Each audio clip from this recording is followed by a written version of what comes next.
Rapat pembentukan tim fasilitasi proyek atau tim fasilitasi 5P pada pagi hari ini. Bismillahirrahmanirrahim. Assalamualaikum warahmatullahi wabarakatuh.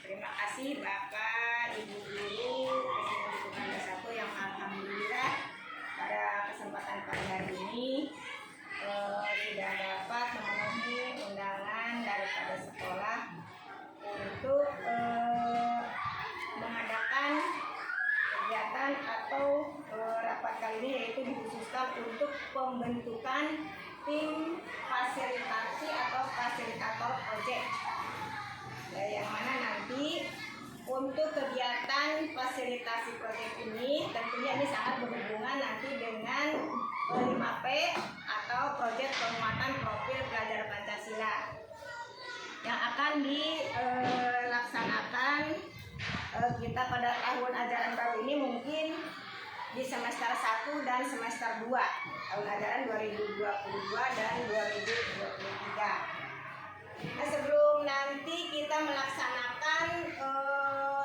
proyek itu sendiri, tentunya supaya kegiatan 5P itu berjalan dengan lancar, kemudian berjalan dengan baik, kemudian juga tentunya bermakna buat peserta didik kita atau murid-murid kita, tentunya harus ada persiapan-persiapan yang betul-betul kita persiapkan atau oleh sekolah persiapkan supaya nanti akan selesai tuntas dan anak-anak atau peserta didik kita itu selain bisa mengetahui wawasannya bertambah, tetapi juga karakter, kemudian dapat mengimplementasikan apa yang sudah mereka laksanakan di kegiatan proyek itu.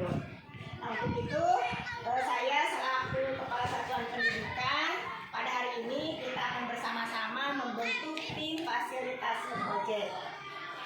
Nah, nanti ada di sini beberapa ketentuan tentunya sebelum tim fasilitasi proyek itu sendiri. Di sini saya sudah membentuk teknik pembentukan tim fasilitasi proyek. Kami itu tentukan dulu koordinator proyek, kemudian tentukan koordinator tiap kelas, koordinator mengumpulkan perwakilan per fase ya, atau memberikan arahan untuk membuat rencana modul proyek setiap fase. Jadi di sini tim nanti itu koordinator ini yang bertugas untuk menunjuk siapa tim fasilitasi yang nanti akan mendampingi kegiatan proyek itu dan mendampingi peserta didik dalam pelaksanaan proyek ini. Nah, untuk tim fasilitasi itu sendiri tentunya disesuaikan dengan banyak sedikitnya guru ya. Bisa itu kita kalau misalkan memang gurunya banyak di sekolah itu, tentunya tim fasilitasi bisa berkolaborasi dengan guru kelas 1, guru kelas 2, kemudian guru kelas 4 dan guru kelas 5. Tetapi kalau misalkan satuan pendidikan kita ini tidak memungkinkan atau gurunya itu sedikit, boleh nanti tim fasilitasi itu atau tim fasilitator itu berkolaborasinya cukup dengan misalnya untuk kelas rendah dari fase A diambilnya itu, kemudian dari fase B. Untuk itu nanti ada SK yang tentunya akan dikeluarkan oleh pihak sekolah kepada tim fasilitasi itu sendiri dan juga untuk pengurus-pengurus ke bawahnya dan juga anggota ya. Lanjut, barangkali di sini tugas dan peran fasilitator itu apa saja? Di mana tugas dan peran fasilitator itu di sana nanti memperhatikan kebutuhan dan minat belajar peserta didik atau murid. Di mana nanti kalau sudah memperhatikan kebutuhan dan minat peserta didik itu nanti akan memberikan tantangan kepada peserta didik, di mana tentunya tim fasilitasi dan juga guru pendamping nantinya itu harus mengetahui bahwasannya perbedaan itu pasti ada. Nah, kita harus melihat sampai sejauh mana nih perbedaan itu dapat kita samakan persepsinya, supaya nanti kalau membuat tema kemudian elemen dan sub-elemennya itu bisa disamakan persepsinya. Atau nanti kita bisa lihat di buku referensi masing-masing, di buku kelas atau di buku kelas 1, kelas 2 itu nanti kita sama-sama bisa kolaborasi antar guru untuk tema. Kemudian yang kedua di sini ada memberikan ruang kepada peserta pembelajaran yang kontekstual. Jadi artinya tim fasilitator itu memberikan ruang kepada peserta didik untuk mendalami isu. Jadi tema nanti yang akan diambil di proyek itu sendiri bukan berdasarkan hasil fasilitasi. Misalnya, sekarang kita mau menentukan tema kewirausahaan. Kemudian subelemennya misalnya mengelola bahan-bahan yang ada di sekitar kita, misalkan seperti itu. Nah, ini tidak ujuk-ujuk atau langsung ditentukan oleh tim fasilitasi, tetapi justru sebaliknya, tim fasilitasi itu sendiri memberikan ruang kepada peserta didik untuk mendalami apa nih nanti maunya peserta didik itu sesuai dengan isu perkembangan sekarang yang memang sedang tren-trennya, dan juga nanti pembelajaran yang kontekstual, kita lihat sekitar atau kenyataan yang ada di lingkungan sekitar, itu bisa kita jadikan sebagai bahan proyek. Kemudian lanjut untuk yang tugas fasilitasi yang selanjutnya itu mengumpulkan kebutuhan sumber belajar. Nah, setelah didapat tadi hasil temanya itu apa, misalkan sudah terbentuk kita mau mengambil topik apa. Nah, tim fasilitasi yang selanjutnya itu tugasnya adalah mengumpulkan kebutuhan sumber belajar, dimana diantaranya kita mengumpulkan surat kabar, jurnal atau internet. Kemudian juga ada kalanya ini bisa saja kita mempersiapkan narasumber tim fasilitasi itu kalau memang ini benar-benar dibutuhkan. Ya, ini dari narasumber ini bisa dari guru ataupun bisa dari misalkan warga sekolah yang memang kompeten di bidangnya atau ahli di bidangnya gitu. Nah, ini bagian daripada tugas tim fasilitasi proyek. Yang selanjutnya tim fasilitasi proyek itu sendiri itu berkolaborasi dengan seluruh pihak terkait atau mitra sekolah, bisa dengan orang tua, masyarakat, guru, kemudian juga yang tadi bisa dengan narasumber di sekitar lingkungan sekolah. Kemudian selanjutnya tim fasilitasi melakukan penilaian, kemudian mengajarkan keterampilan proses. Nah, maksudnya di sini keterampilan proses di sini dalam artian nanti tim fasilitasi itu menjelaskan kepada pendamping-pendamping yang lainnya itu bahwasannya nilai yang nanti diharapkan setelah proyek ini berhasil bukan hanya semata dinilai dalam segi akademiknya saja gitu ya. Ini kita memang khususkan untuk prosesnya sampai sejauh mana pada pelaksanaan proyek itu sendiri peserta didik itu terlibat aktif gitu. Jadi di sini yang diutamakan karena memang tentunya karakter yang diutamakan, maka di sini penilaian keterampilan proses ini sangat dibutuhkan gitu.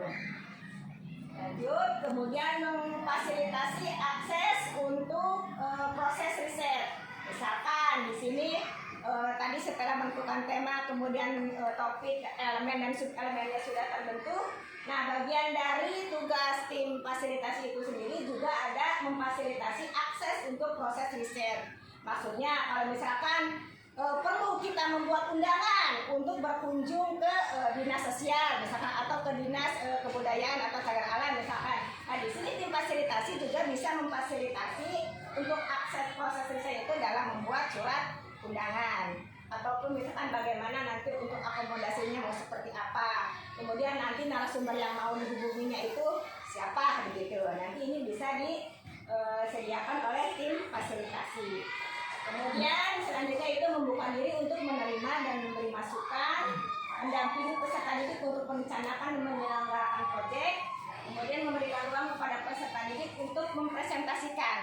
Nah, ini juga bagian dari yang terpenting juga, di mana nanti setelah akhir proyek itu berikan kesempatan kepada peserta didik untuk mempresentasikan. Kalau memang betul-betul peserta didik itu sudah memahami dari mulai awal proses perencanaan, pelaksanaan sampai kepada akhir evaluasi, nah peserta didik itu diharapkan dapat mempresentasikan daripada hasil kegiatan proyek itu sendiri. Kemudian mengolah beban kerja mengajar secara seimbang. Nah, ini juga bagian dari tugas tim fasilitasi, mengelola beban kerja mengajar secara seimbang, artinya jangan sampai kita mengambil waktu yang sudah disediakan di jadwal pelajaran itu. Misalkan kita mengambil dibiasakan misalkan hari Sabtu ya. Nah, jangan sampai beban mengajar guru itu dibagi atau diambil dari mata pelajaran atau atau yang intrakurikuler ya. Jadi ini khusus untuk proyek penguatan profil pelajar Pancasila itu di kegiatan kokurikuler ya, tidak boleh mengambil jam pelajaran di intrakurikuler gitu. Jadi harus seimbang sesuai dengan jadwal yang memang sudah ditentukan. Adapun untuk jadwal yang memang kemarin sudah di-share dari kabupaten itu sudah cocok. Dalam artian untuk 1 tahun itu proyek kita simpan di hari Sabtu ya 5P-nya itu. Nah itu kalau memang 1 tahun itu memang udah 20% atau kurang dari 30% nggak apa-apa, bisa 25 atau 24. Itu sudah sesuai dengan yang diberikan oleh atau yang di-share oleh tim kabupaten jadwal pelajarannya gitu. Jadi kalau setiap hari Sabtu kita melaksanakan proyek itu memang sudah 20% itu mencakup, tidak mengurangi beban mengajar yang dari intrakurikuler itu tidak mengambil. Nah, itu ya. Nah setelah tadi tim fasilitasi, tentunya di sini juga untuk panduan pengembangan proyek itu sendiri. Yang pertama yaitu memahami 5P, kemudian menyiapkan ekosistem satuan pendidikan. Nah, kesiapan satuan pendidikan itu sendiri sampai sejauh mana nih, jangan sampai tim fasilitasi tadi mempersiapkan suatu tema atau topik sementara pihak sekolah belum tersedia atau belum masalahnya misalkan di sarana atau prasarana belum mencukupi, misalkan seperti itu ya. Nah jadi tim fasilitasi juga untuk mengambil tema, kemudian untuk merancang proyek itu harus koordinasi juga dengan satuan pendidikan sampai sejauh mana nih kesiapan sekolah untuk melaksanakan proyek itu sendiri. Kemudian mendesain proyek, ini panduannya, kemudian mengelola proyek, mendokumentasikan dan melakukan proyek, kemudian evaluasi dan tindak lanjut. Dan yang tidak kalah pentingnya Bapak Ibu tentunya untuk proyek ini nanti tidak hanya bisa dilihat dari proyek itu misalkan apakah harus berbentuk barang, benda atau berbentuk 3 dimensi begitu ya. Nah untuk dari proyek ini tidak hanya berupa barang saja. Contoh kemarin kita pernah melaksanakan karnaval budaya. Nah itu kan kita tidak untuk ditontonkan kepada orang lain atau buktinya itu kan tidak berbentuk benda begitu ya. Nah itu jadi untuk proyek itu bisa laporannya itu nanti berbentuk dokumentasi begitu. Jadi ada yang berbentuk dokumentasi, foto-foto kegiatan begitu. Ada juga yang berbentuk hasil proyek itu barang atau berupa 3 dimensi gitu. Jadi nanti untuk ini segambaran nanti tugas-tugas apa saja yang akan dipersiapkan oleh tim fasilitasi. Maka sekarang untuk tim fasilitasi itu sendiri kita bentuk sekarang siapa kira-kira nih nanti yang akan menjadi tim fasilitasi. Tapi yang kemarin kan sudah dengan Pak OO ya. Pak OO sudah ditunjuk itu untuk tim fasilitasi. Mudah-mudahan Pak OO itu sebagai koordinator saja ya, nanti di koordinator, nanti Pak OO tinggal berkolaborasi dengan guru-guru yang lain, misalkan guru kelas 1, kelas 2, kemudian kelas 4 dan 5. Nanti temanya itu mau seperti apa berdasarkan fase. Kalau topik itu bisa sama ya, tema juga sama, hanya mungkin nanti untuk kelas 1, kelas 2 dan sampai kelas rendah atau kelas tinggi itu mungkin berbeda nanti elemen dan subelemen dan juga penilaiannya gitu. Nanti SK-nya mungkin akan kita buat ya. Barangkali ada yang ditanyakan Bapak Ibu? Ini Bu, maaf, untuk proyek banyak emang rencana nanti kan seperti saya koordinator dengan koordinator dalam proyek ini Bu ya. Berarti kerjasama antara guru-guru kelas. Adapun proyek ada ide dari kelas untuk kelas rendah ide itu ini termasuk enggak memilah barang-barang bekas atau limbah menjadi proyek ekonomi. Misalkan memberikan plastik lusukan yang membuat sampah plastik dikumpulkan, kemudian barang ekonomi ditimbang, kemudian itu masukannya nanti hasil penjualan tersebut untuk kepentingan sekolah. Ya, bisa aja seperti itu. Nanti koordinator proyek itu bisa koordinasi atau kolaborasi dengan masing-masing fasilitasi yang ada di kelas ya. Tim fasilitasi kelas 1, kelas 2 itu nanti bisa koordinasi kira-kira memang cocok tidak nih kalau misalkan proyek ini kita laksanakan pada bulan sekarang, pada tahun sekarang gitu. Kalau memang sesuai, cocok gitu, silahkan boleh-boleh saja begitu. Hanya mungkin nanti untuk penilaian nanti di rapotnya itu tidak disamakan. Yang mungkin untuk kelas 1 itu jangkauan untuk pemahamannya itu tidak akan melebihi dari kelas tinggi begitu. Jadi nanti ada perbedaan gitu ya pemahamannya gitu. Boleh-boleh saja itu Pak. Terus yang kedua Bu, proyek untuk kelas tingkat 4, 5, 6 berhubungan dengan bulan Agustus ini, kita bisa survei atau langsung ke tempat sejarah. Ini kan bertepatan dengan bulan Agustus ini. Nah, cuma nanti mungkin saya bisa rembuk dengan kelas 4, 5, dan 6. Nanti untuk berkunjung ke sana itu akan membutuhkan sesuatunya. Ya, itu untuk pendanaan itu apa sistemnya? Hanya perwakilan atau semua masing-masing kelas secara bergiliran atau semua dari 4, 5, 6 digabung? Ya, kemudian didampingi oleh guru kelas termasuknya ke sana tadi. Ini dimasukkan bukan dalam pokok kurikuler. Nah, waktunya kan otomatis hari Sabtu. Itu gimana sih Pak? Ya. Jadi untuk nanti kita misalkan punya rencana nih, misalkan di kegiatan bulan Agustus ini isunya yang ngetrennya ini kan kita berdepan dengan hari bersejarah ya. Dan kebetulan juga kita karena berada di kecamatan yang memang sudah terkenal dengan kota sejarahnya, boleh-boleh saja nanti kita akan melaksanakan kunjungan ke monumen sejarah Tugu Rengas Dengklok misalkan. Hanya nanti untuk pelaksanaannya mungkin kita akan bahas di hari yang akan datang. Apakah tekniknya nanti semua dilibatkan ataukah mungkin nanti dibagi-bagi waktunya atau seperti apa, mungkin itu nanti kita bahas lagi di waktu yang akan datang ya Pak ya. Sebab mungkin ini waktunya akan panjang begitu ya. Itu khusus ya. Mungkin itu saja untuk pembentukan tim proyek ya Bapak Ibu ya. Barangkali kesananya nanti itu Bapak Ibu selanjutnya sambil berjalan ya, karena mungkin kita kan sama-sama baru belajar ya, kita ini sekolah penggerak, tetapi ada kemungkinan juga sambil berjalan ini kita bisa dengan melihat ke tahun-tahunnya kemarin atau yang tahun kemarin itu pelaksanaan proyeknya itu apa kekurangan dan kelebihannya bisa kita evaluasi gitu. Dan mudah-mudahan proyek kita yang nanti akan disiapkan oleh tim koordinator dan fasilitasi dari kelas 1 atau masing-masing kelas yang sudah dipersiapkan akan berjalan dengan lancar. Mungkin pertemuan kita untuk kegiatan pembentukan tim fasilitasi dicukupkan sampai di sini dulu ya Bapak Ibu ya. Nanti ada waktu khusus untuk bagaimana kita merancang proyek itu supaya kita akan berkunjung ke monumen sejarah itu, apakah memang harus semua, apakah memang dibagi-bagi atau dananya seperti apa, itu nanti kita akan laksanakan rapat lagi di acara yang khusus ya Pak ya.